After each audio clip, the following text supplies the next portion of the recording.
Hi friends, ಹೇಗಿದ್ದೀರಾ? ಎಲ್ಲರೂ ಚೆನ್ನಾಗಿದ್ದೀರಾ? ನಾನು ಕೂಡ ತುಂಬಾ ಚೆನ್ನಾಗಿದ್ದೀನಿ. Welcome back to my channel. ಇವತ್ತು ಬುಧವಾರ ಬೆಳಿಗ್ಗೆ ನಾನು ಟಿಫನ್ಗೆ ಅಂತ ಹೇಳ್ಬಿಟ್ಟು ಮೆಂತ್ಯ ಬಾತನ್ನ ಮಾಡ್ಕೊಂಡಿದ್ದೆ. ಆ ರೆಸಿಪಿನ ನಿಮ್ಮ ಜೊತೆ ಶೇರ್ ಮಾಡ್ತಾಯಿದ್ದೀನಿ. ನೀವು ಒಂದು ಸಲ ಟ್ರೈ ಮಾಡಿ, ತುಂಬಾ ಚೆನ್ನಾಗಿರುತ್ತೆ. ನಾನಿಲ್ಲಿ ಫಸ್ಟ್ಗೆ ಸ್ವಲ್ಪ ಬೆಳ್ಳುಳ್ಳಿ, ಸ್ವಲ್ಪ ಹಸಿಮೆಣಸಿನ್ಕಾಯಿ, ಸ್ವಲ್ಪ ಕೊಬ್ಬರಿ, ಹಾಗೆ ಸ್ವಲ್ಪ ಶುಂಠಿ, ಹಾಗೆ ಸ್ವಲ್ಪ ಕೊತ್ತಂಬರಿ, ಸ್ವಲ್ಪ ಪುದೀನಾನ ಸೇರಿಸ್ಕೊಂಡು ರುಬ್ಕೊಂಬಂದೆ. ನೆಕ್ಸ್ಟ್ ಅದಾದಮೇಲೆ ಇಲ್ಲಿ ಒಗ್ಗರಣೆಗೆ ಅಂತ ಹೇಳ್ಬಿಟ್ಟು ಸ್ವಲ್ಪ ಟೊಮೊಟೊ, ಒಂದರಿಂದ 2 ಟೊಮೊಟೊ, ಹಾಗೆ 1ರಿಂದ 2 ಈರುಳ್ಳಿನ ಈ ಥರ ಕಟ್ ಮಾಡಿ ಇಟ್ಕೊಂಡಿದ್ದೀನಿ. ನೆಕ್ಸ್ಟ್ ಅದಾದಮೇಲೆ ಒಂದು 1/4 ಕಟ್ ಆಗೋಷ್ಟು ಮೆಂತ್ಯ ಸೊಪ್ಪನ್ನ ಈ ಥರ ಕಟ್ ಮಾಡಿಬಿಟ್ಟು ನೀಟಾಗಿ ತೊಳ್ಕೊಂಡು ಸೈಡ್ಗೆ ಎತ್ತಿಟ್ಕೊಂಡಿದ್ದೀನಿ. ಅದಾದಮೇಲೆ ರಾತ್ರಿನೇ ಸ್ವಲ್ಪ ಬಟಾಣಿನ ನೆನೆಸಿಟ್ಕೊಂಡಿದ್ದೆ. ಆ ಬಟಾಣಿನೂ ಸಹ ಸೈಡ್ಗೆ ಎತ್ತಿಟ್ಕೊಂಡೆ. ನೆಕ್ಸ್ಟ್ ಅದಾದಮೇಲೆ ಸ್ಟವ್ನ ಆನ್ ಮಾಡಿಕೊಂಡು ಒಂದು ಕುಕ್ಕರ್ನ ಇಟ್ಕೊಂಡು ಅದಕ್ಕೆ ಸ್ವಲ್ಪ ಸಾಸಿವೆ, ಹಾಗೆ ಸ್ವಲ್ಪ ಕಸೂರಿ ಮೇಥಿ, ಚಕ್ಕೆ, ಲವಂಗ ಅಂದರೆ ಹೋಲ್ ಸ್ಪೈಸಸ್ ಏನಿರುತ್ತೆ ಅದನ್ನೆಲ್ಲ ಹಾಕ್ಕೊಂಡು ಚೆನ್ನಾಗಿ ಫ್ರೈ ಮಾಡ್ಕೋಬೇಕು. ಫ್ರೈ ಮಾಡ್ಕೊಂಡಿದ್ದಾದಮೇಲೆ ನಾವೇನು ಕಟ್ ಮಾಡಿ ಇಟ್ಕೊಂಡಿರ್ತೀವಿ ಈರುಳ್ಳಿನ ಸ್ವಲ್ಪ ಹಾಕ್ಕೊಂಡು ಚೆನ್ನಾಗಿ ಅದನ್ನು ಸಹ ಫ್ರೈ ಮಾಡ್ಕೋಬೇಕು. ಫ್ರೈ ಮಾಡ್ಕೊಂಡಿದ್ದಾದಮೇಲೆ ಅದಕ್ಕೆ 2ರಿಂದ 3 ಟೊಮೊಟೊನ ಸೇರಿಸ್ಕೊಂಡು ಚೆನ್ನಾಗಿ ಫ್ರೈ ಮಾಡ್ಕೊತಾ ಇದ್ದೀನಿ. ಫ್ರೈ ಮಾಡಿಕೊಂಡು ಅದು ಫ್ರೈ ಆದ ನಂತರ ನೆಕ್ಸ್ಟ್ ಇಲ್ಲಿ ಹಸಿ ಬಟಾಣಿನ ಸೇರಿಸ್ಕೊಂಡೆ. ಅಂದರೆ ನೈಟೇ ನೆನೆಸಿಟ್ಕೊಂಡಿನಲ್ವ, ಆ ಬಟಾಣಿನ ಸೇರಿಸ್ಕೊಂಡು ಅದನ್ನು ಸಹ ಚೆನ್ನಾಗಿ ಫ್ರೈ ಮಾಡಿಕೊಂಡು ನೆಕ್ಸ್ಟ್ ಅದಕ್ಕೆ ಮೆಂತ್ಯ ಸೊಪ್ಪನ್ನ ಸೇರಿಸ್ಕೊತಾ ಇದ್ದೀನಿ. ಮೆಂತ್ಯ ಸೊಪ್ಪನ್ನ ಸೇರಿಸ್ಕೊಂಡು ಚೆನ್ನಾಗಿ ಫ್ರೈ ಮಾಡ್ಕೋಬೇಕು. ಈ ಮೆಂತ್ಯ ಸೊಪ್ಪು ಚೆನ್ನಾಗಿ ಫ್ರೈ ಮಾಡಿಕೊಂಡ್ರೆ ಕಹಿ ಇರಲ್ಲ, ಇಲ್ಲಾಂತಂದರೆ ತುಂಬಾ ಕಹಿ ಬಂದುಬಿಡುತ್ತೆ. ನೆಕ್ಸ್ಟ್ ಅದಾದಮೇಲೆ ಫ್ರೈ ಮಾಡ್ಕೊಂಡಿದ್ದಾದಮೇಲೆ ಇಲ್ಲಿ ನಾವೇನು ರುಬ್ಬಿಟ್ಕೊಂಡಿರ್ತೀವಿ ಮಸಾಲೆ, ಆ ಮಸಾಲೆನ ಹಾಕ್ಕೊಂಡು ಚೆನ್ನಾಗಿ ಫ್ರೈ ಮಾಡ್ಕೊತಾ ಇದ್ದೀನಿ. ಈ ಥರ ಮಾಡೋದ್ರಿಂದ ತುಂಬಾ ಚೆನ್ನಾಗಿರುತ್ತೆ ಟೇಸ್ಟು. ಈ ಥರ ಫ್ರೈ ಮಾಡಿಕೊಂಡು ನೋಡಿ, ಈಗ ಚೆನ್ನಾಗಿ ಫ್ರೈ ಆಗಿದೆ. ಮಿಕ್ಸಿ ಜಾರಲ್ಲಿ ಸ್ವಲ್ಪ ಮಸಾಲೆ ಉಳಿದಿರತ್ತಲ್ವ, ಅದಕ್ಕೆ ಸ್ವಲ್ಪ ನೀರು ಹಾಕ್ಕೊಂಡು ಅದನ್ನು ಸಹ ಸೇರಿಸ್ಕೊಂಡು ರುಚಿಗೆ ಎಷ್ಟು ಬೇಕೋ ಅಷ್ಟು ಉಪ್ಪನ್ನ ಹಾಕ್ಕೊಂಡು ಚೆನ್ನಾಗಿ ಎಲ್ಲದನ್ನು ಹೊಂದ್ಕೊಳ್ಳೋ ಥರ ಫ್ರೈ ಮಾಡ್ಕೊತಾ ಇದ್ದೀನಿ. ಫ್ರೈ ಮಾಡಿಕೊಂಡು ಒಂದು 1/4 ಟೇಬಲ್ ಸ್ಪೂನ್ ಆಗುವಷ್ಟು ಅರಿಶಿನ ಹಾಕ್ಕೊಂಡೆ. ಅರಿಶಿನ ಹಾಕ್ಕೊಂಡು ಚೆನ್ನಾಗಿ ಫ್ರೈ ಮಾಡಿಕೊಂಡು ನಾನಿಲ್ಲಿ 1.5 ಗ್ಲಾಸ್ ಆಗುವಷ್ಟು ಅಕ್ಕಿನ ಅರ್ಧ ಗಂಟೆಗಿಂತ ಮುಂಚೆನೇ ನೆನೆಸಿಟ್ಕೊಂಡಿದ್ದೆ. ಆ ಅಕ್ಕಿನ ಸೇರಿಸ್ಕೊಂಡು ಅದನ್ನು ಸಹ ಎಲ್ಲದನ್ನು ಹೊಂದ್ಕೊಳ್ಳೋ ಥರ ಚೆನ್ನಾಗಿ ಫ್ರೈ ಮಾಡ್ಕೊತಾ ಇದ್ದೀನಿ. ಫ್ರೈ ಮಾಡ್ಕೊಂಡಿದ್ದಾದಮೇಲೆ ನೆಕ್ಸ್ಟು ಆಗಲೇ ಉಪ್ಪು ಸ್ವಲ್ಪ ಸಾಕಾಗಲಿಲ್ಲ, ಹಂಗಾಗಿ ಇನ್ನೊಂದು ಚೂರು ಉಪ್ಪನ್ನ ಹಾಕ್ಕೊಂಡು ಕುಕ್ಕರ್ ಲಿಡ್ನ ಕ್ಲೋಸ್ ಮಾಡಿಕೊಂಡು 1ರಿಂದ 2 ವಿಷಲ್ ಕೂಗಿಸ್ಕೊಂಡ್ರೆ ಟೇಸ್ಟಿಯಾಗಿರೋ ಅಂಥ ಮೆಂತ್ಯ ಬಾತ್ ರೆಡಿ ಆಗುತ್ತೆ. ತುಂಬಾ ಚೆನ್ನಾಗಿರುತ್ತೆ ಈ ಥರ ಮಾಡೋದ್ರಿಂದ. ಇನ್ನೂ ಸ್ವಲ್ಪ ಹಸಿ ಕೊಬ್ಬರಿ ಇನ್ನೊಂಚೂರು ಜಾಸ್ತಿ ಹಾಕ್ಕೊಂಡ್ರೆ ಇನ್ನೂ ಸಖತ್ತಾಗಿರುತ್ತೆ ಟೇಸ್ಟು. ನೋಡಿ, ಈಗ ಕುಕ್ಕರ್ ಲಿಡ್ನ ಕ್ಲೋಸ್ ಮಾಡಿಕೊಂಡು 1-2 ವಿಷಲ್ ಕೂಗಿಸ್ಕೊತೀನಿ. ಈಗ ವಿಷಲೆಲ್ಲ ಹೋಗಿದ್ದಾಯಿತು. ಈಗ ಓಪನ್ ಮಾಡ್ಕೊತಾ ಇದ್ದೀನಿ. ನೋಡಿ ಎಷ್ಟು ಚೆನ್ನಾಗಾಗಿದೆ ಅಂತ. ನೀವಿನ್ನೂ ಇದಕ್ಕೆ ಬಿಸಿನೀರನ್ನ ಹಾಕ್ಕೊಂಡ್ರೆ ಇನ್ನೂ ತುಂಬ ಉದುರುದ್ರಾಗುತ್ತೆ. ನಾನಿಲ್ಲಿ ತಣ್ಣೀರನ್ನೇ ಹಾಕ್ಕೊಂಡಿದ್ದು.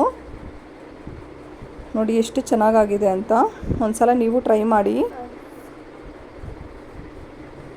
ನೆಕ್ಸ್ಟ್ ಅದಾದಮೇಲೆ ಇನ್ನು ನನ್ನ ಮಗನಿಗೆ ಲಂಚ್ ಬಾಕ್ಸ್ಗೆ ಅಂತ ಹೇಳ್ಬಿಟ್ಟು ಹಾಕ್ಕೊಟ್ಬಿಟ್ಟು ಅವನ್ನ ಸ್ಕೂಲ್ಗೆ ರೆಡಿ ಮಾಡಿ ಕಳಿಸಿದ್ದೆ. ಬಾಯ್. ಹಾಯ್ ಗಾಯ್ಸ್, ಹೇಗಿದ್ದೀರಾ? ಎಲ್ಲರೂ ಚೆನ್ನಾಗಿದ್ದೀರಾ? ನಾನು ಕೂಡ ಚೆನ್ನಾಗಿದ್ದೀನಿ. Welcome back to my channel.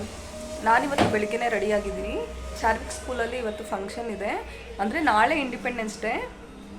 So ಅವರು ಇವತ್ತು ಬರೋಕ್ಕೆ ಹೇಳಿದ್ದಾರೆ ಪೇರೆಂಟ್ಸ್ನೆಲ್ಲ.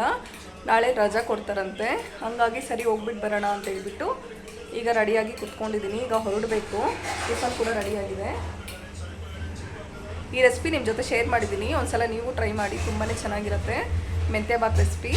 ಹಾಗೆ ಈಗ ಹೊರಡಬಿಟ್ಟು ಸ್ವಲ್ಪ ಸ್ಯಾರಿಗೆ ಕುಚ್ಚೆಲ್ಲ ಕಟ್ಕೊಳ್ಳೋದಿದೆ, ಅದು ಥ್ರೆಡ್ಡೆಲ್ಲ ತೊಗೊಂಬರ್ಬೇಕು. ಹಾಗಾಗಿ ಇವಾಗ ರೆಡಿಯಾಗಿ ಕುತ್ಕೊಂಡಿದ್ದೀನಿ. ಮತ್ತು ಈಗ ಹೊರಡ್ತಾ ಇದ್ದೀನಿ. ನೀಕೇನು ಪ್ರಭಾತ ಲಾಕೆ ತುಂಬ ಸೆಕೆ ಆಗ್ತಾ ಇದೆ. ಇವತ್ತು ಪರವಾಗಿಲ್ಲ, ಸ್ವಲ್ಪ ಬಿಸಿಲಿದೆ. ಹಾಂ,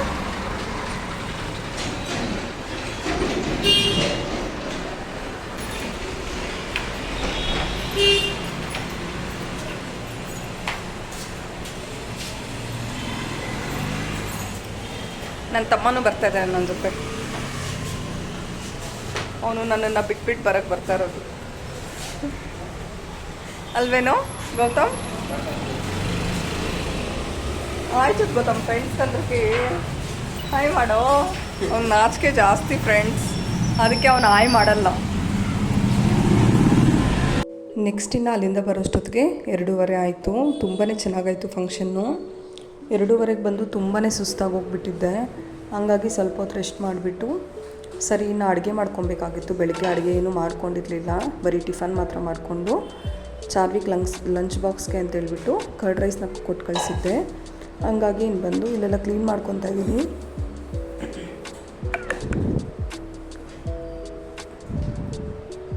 ಬೆಳಗ್ಗೆ ಪಾತ್ರೆ ಏನೂ ವಾಶ್ ಮಾಡಿರಲಿಲ್ಲ.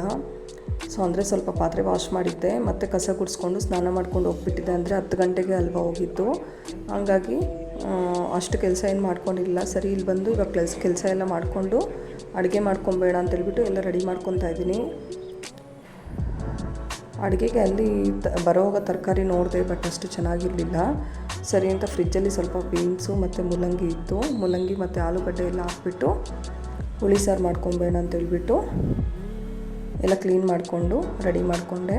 ಇಲ್ಲಿ ನೋಡಿ ಸ್ವಲ್ಪ ನಾನು ಯಾವ ಥರ ಮಾಡ್ಕೊತೀನಿ ಅಂತಂದರೆ, ಫಸ್ಟು ಬೀನ್ಸ್ನ ಸ್ವಲ್ಪ ಈ ಥರ ಕಟ್ ಮಾಡಿ ಇಟ್ಕೊಂಡ್ಬಿಟ್ಟು ನೆಕ್ಸ್ಟ್ ಅದಕ್ಕೆ ಒಂದೇ ಒಂದು ಆಲೂಗಡ್ಡೆ ಮತ್ತು 2 ಮೂಲಂಗಿ ಇತ್ತು, ಅದನ್ನು ಹಾಕ್ಕೊಂಡು 2ರಿಂದ 3 ಟೇಬಲ್ ಸ್ಪೂನ್ 3 ಟೊಮೊಟೊನ ಸೇರಿಸ್ಕೊಂಡು ಬೇಯಿಸ್ಕೊತೀನಿ. ಬೇಳೆನ ಹಾಕಿ ಬೇಯಿಸ್ಕೊತೀನಿ. ಬೇಯಿಸ್ಕೊಂಡಿದ್ದಾದಮೇಲೆ ಇಲ್ಲಿ ಮಸಾಲೆಗೆ ಅಂತೇಳ್ಬಿಟ್ಟು ಸ್ವಲ್ಪ ಕೊತ್ತಂಬರಿ, ಹಾಗೆ ಸ್ವಲ್ಪ ಟೊಮೊಟೊ, ಸ್ವಲ್ಪ ಈರುಳ್ಳಿ, ಸ್ವಲ್ಪ ಕೊಬ್ಬರಿ, ಅರಿಶಿನ, ಸ್ವಲ್ಪ ಸಾಂಬಾರು ಪುಡಿ, ಅಂದರೆ 1ರಿಂದ 2 ಟೇಬಲ್ ಸ್ಪೂನ್ ಆಗೋಷ್ಟು ಸಾಂಬಾರು ಪುಡಿ, ಹಾಗೆ ಸ್ವಲ್ಪ ಹುಣಸೆಹಣ್ಣನ್ನ ಸೇರಿಸ್ಕೊಂಡು ನುಣ್ಣಗೆ ರುಬ್ಕೊಂಬರಬೇಕು. ಈ ಥರ ಮಾಡಿದ್ರೆ ಚೆನ್ನಾಗಿರುತ್ತೆ ಸಾಂಬಾರು. ನಾನು ಯಾವತ್ತೂ ಈ ಥರನೇ ಮಾಡ್ಕೊಳ್ಳೋದು. ಕೆಲವರು ಸಾಂಬಾರು ಪುಡಿ ಅದಕ್ಕೆ ಹಾಕಿ ಮಾಡ್ಕೊತಾರೆ, ಅದೂ ಚೆನ್ನಾಗಿರುತ್ತೆ. ಬಟ್ ಈ ಥರ ಮಾಡಿದ್ರೆ ಒಂಥರ ಚೆನ್ನಾಗಿರುತ್ತೆ ಟೇಸ್ಟು. ಸೊ ಇದನ್ನೆಲ್ಲ ಹಾಕ್ಕೊಂಡು ಹಾಗೆ ನಾವು ಬೇಯಿಸಿಟ್ಕೊಂಡಿರ್ತೀವಲ್ವ, ಏನು ಅಂದರೆ ಇದು ಬೇಳೆ ಎಲ್ಲನೂ ಅದನ್ನು ಸ್ವಲ್ಪ ಹಾಕ್ಕೊಂಡು ಚೆನ್ನಾಗಿ ಗ್ರೈಂಡ್ ಮಾಡ್ಕೊಂಬರ್ಬೇಕು ಅದನ್ನು. ಈಗ ನೋಡಿ ಗ್ರೈಂಡ್ ಮಾಡ್ಕೊಂಬಂದಿದ್ದಾಯಿತು. ಈಗ ಮಸಾಲೆನೆಲ್ಲ ಅದಕ್ಕೆ ಸೇರಿಸ್ಕೊತಾ ಇದ್ದೀನಿ.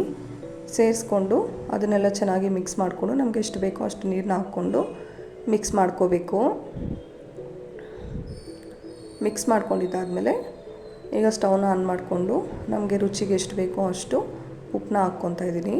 ಉಪ್ಪು ಹಾಕ್ಕೊಂಡು ಈಗ ಒಂದು 5ರಿಂದ 10 ನಿಮಿಷ ಬೇಯಿಸ್ಕೊಂಡು ಅದಕ್ಕೆ ಒಗ್ಗರಣೆ ಕೊಟ್ಕೊಂಡ್ರೆ ಟೇಸ್ಟಿಯಾಗಿರೋವಂಥ ಸಾಂಬಾರು ಕೂಡ ರೆಡಿ ಆಗುತ್ತೆ. ಹಾಗೆ ಮಧ್ಯಾಹ್ನಕ್ಕೆ ಅಂತೇಳ್ಬಿಟ್ಟು ನಾನು ರೈಸ್ ಮಾತ್ರ ಮಾಡ್ಕೊಂಡಿದ್ದೆ. ಇನ್ನು ನೈಟ್ಗೆ ಮುದ್ದೆ ಮಾಡ್ಕೊಂಡಿದ್ದೆ. ಮುದ್ದೆ ಜೊತೆ ತುಂಬಾ ಚೆನ್ನಾಗಿರುತ್ತೆ. ನೆಕ್ಸ್ಟ್ ಇನ್ನು ಎಲ್ಲ ಕೆಲಸ ಆಯಿತು. ಮತ್ತು ಸ್ಯಾರಿಗೆ ಸ್ವಲ್ಪ ಕುಚ್ಚು ಕಟ್ಕೊಂಬೇಡ ಅಂತೇಳ್ಬಿಟ್ಟು ಹೋಗಿ ಥ್ರೆಡ್ನೆಲ್ಲ ತೊಗೊಂಬಂದೆ. ಅಂತ ಸ್ವಲ್ಪ ಥ್ರೆಡ್ ಇತ್ತು, ಮತ್ತು ಇನ್ನೊಂದು ಥ್ರೆಡ್ ಬೇಕಾಗಿತ್ತಲ್ವ, ಹಂಗಾಗಿ ಹೋಗಿ ತೊಗೊಂಬಂದೆ. ಇನ್ನೇನು ಸಾಂಬಾರು ಕೂಡ ರೆಡಿ ಆಯಿತು. ಆ್ಯಕ್ಚುಲಿ ಇದು ಬಂದು green colour sari, pink colour pallu ಬಂದಿದೆ ಇದಕ್ಕೆ. ಸೊ ತುಂಬಾ ಚೆನ್ನಾಗಿದೆ ಈ ಸ್ಯಾರಿ. ಸರಿ ಇದಕ್ಕೆ ಕಟ್ಕೊಂಬೇಡ ಅಂತೇಳ್ಬಿಟ್ಟು ಇಲ್ಲೆಲ್ಲ ರೆಡಿ ಮಾಡಿ ಇಟ್ಕೊಂಡು ಕಟ್ಕೊತಾ ಇದ್ದೀನಿ. ಫಸ್ಟ್ ಏನಿಲ್ಲ, ಫಸ್ಟ್ ಒಂದು ಸಣ್ಣ ಬೀಟನ್ನ ಸೇರಿಸ್ಕೊಂಡು ಅದಕ್ಕೆ ಒಂದು ಡಿಸೈನ್ ಬೀಟ್ ಬಂದಿರುತ್ತಲ್ವ ಅದನ್ನು ಸೇರಿಸ್ಕೊಂಡು ಮತ್ತೆ ಇನ್ನೊಂದು ಸಣ್ಣ ಬೀಟು, ಮತ್ತೆ ಇನ್ನೊಂದು ಸಣ್ಣ ಬೀಟು, ಮತ್ತು ಒಂದು ಡಿಸೈನ್ ಬಿಟ್ಟು ಮತ್ತೆ ಇನ್ನೊಂದು ಸಣ್ಣ ಬಿಟ್ಟನ್ನ ಸೇರಿಸ್ಕೊಂಡು ಒಂದು ನಾಟ್ ಹಾಕ್ಕೊಬೇಕಲ್ಲಿ.